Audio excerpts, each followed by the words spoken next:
Dumating na sa tanggapan ng Independent Commission for Infrastructure o ICI ngayong Huwebes sina Quezon City 5th District Representative Patrick Michael Vargas at Quezon City 6th District Representative Marivic Co. Pilar.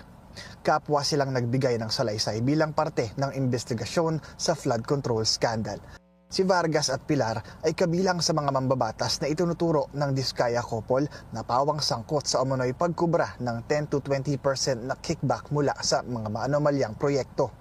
Pero tulad ng mga nauna ng mga inimbestigahang mga mambabatas, naging mailap rin sa mata ng publiko ang dalawang kongresista. Kapwa sila nag-request ng executive session para sa pagdinig, tumangging magbigay ng panayam at dumiretso na sa loob ng kanilang sasakyan. Bagamat di ko mambibig ng mga kongresistang under investigation, ilang kongresista naman ang nais makipagtulungan sa ICI. Ayon kay ICI Executive Director Brian Hosaka, nakatanggap ang komisyon ng liham mula kay House Majority Leader at Presidential son Sandro Marcos.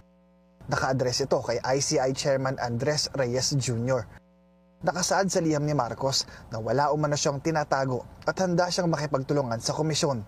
Ayon pa sa kongresista, nirerespeto nito ang mandato ng komisyon, maging ang layunin nito na ungkatin ang katotohanan sa likod ng flood control scandal. Hindi rin nakasaad sa liham ang request ng executive session kung saan inaasahang magiging live stream ang pagdinig.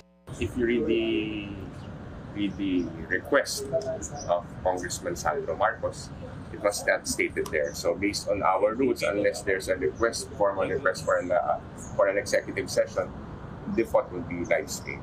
Kabilang si Marcos sa mga pangalang binanggit kamakailan ni former Ako Bicol Party List Representative at ex-Appropriations Committee Chairman Zaldico na aniya ay nauugnay sa 2025 50 billion pesos na budget insertions.